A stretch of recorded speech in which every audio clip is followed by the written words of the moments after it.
India alliance में एक नई जान आ गई है जब से केजरीवाल आए हैं, उनका नैरेटिव थोड़ा अग्रेसिव हो गया, क्या ये आप मानते हैं? अभी तो वो कोई अलग इश्यू में ही फंसे हैं, थोड़ा इनको फ्री हो जाने दीजिए, बाद में देखो क्या होता है। पर वो जिस इशू में फंसे हैं वो राज्यसभा की मेंबर हैं स्वाति जी। देखिए, मैं इस पर टिप्पणी करना नहीं चाहता।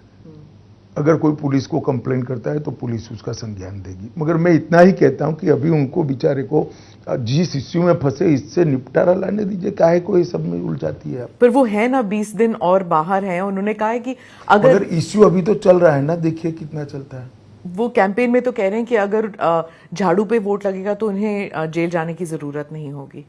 देखिए, तो मैं तो मानता हूं कि सुप्रीम कोर्ट का स्पष्ट रूप से कंटेम्प्ट है। इनका कहने का मतलब है जो विजयी होता है, सुप्रीम कोर्ट उनको दोषी होने के बावजूद भी जेल नहीं भेजती। अब जिन जज साहबों ने उनको जमानत दी है, उनको ये सोचना है कि उनके जजमेंट का क्या उपयोग या दुरुपयोग हो रहा है। आप उस जजमेंट के बारे में क्या कहेंगे? Interim bell. देखिए, सुप्रीम कोर्ट को अधिकार है न्याय की व्याख्या करने का, पर पहली बार हो रहा है कि मगर मैं मानता हूं ये रूटीन और नॉर्मल प्रकार का जुडिशियल जजमेंट नहीं है। काफी लोग देश में मानते हैं कि स्पेशल ट्रीटमेंट दिया गया है। केजरीवाल जी कह रहे हैं कि आप लोगों ने इतने कैमरा लगाए हुए थे, पीएमओ तक में कैमरा का एक फीड जा रहा था, वो सब देख रहे थे कि ये केजरीवाल जी टूटते हैं कि नहीं, और वो कह रहे हैं कि मैं टूटा नहीं हूं और वो बीजेपी मेरे से इतना डरती है। कैमरा लगा है तिहाड़ में? तिहाड़ उनके पास है, हमारे पास नहीं है। ये कंटिन्यूअसली झूठ बोलते हैं।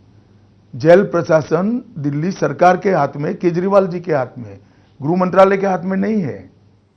पर वो मतलब दिन में कम से कम 3 बयान आते हैं केजरीवाल जी से, और उन्होंने इंडिया अलायंस का नैरेटिव कब्जा कर लिया, क्योंकि वो कहते हैं पहले कि प्रधानमंत्री फुल टर्म नहीं रहेंगे तो मोदी की गारंटी नहीं, वो अमित शाह जी की गारंटी बन जाएगी क्योंकि कमान आप संभालेंगे। चलिए, आप इतने सीरियसली ले रहे हैं, वो सिर्फ 22 सीट लड़ रहे हैं देश में। इतना सीरियसली मत लीजिए, सिर्फ 22 सीट लड़ रहे हैं और वो गारंटी दे रहे पूरे देश का मैं बिजली का बिल माफ कर दूंगा। अरे भैया, तुम 22 ही सीट लड़ रहे, तेरी सरकार कहां से बनेगी? हम मोहल्ला क्लिनिक बना देंगे।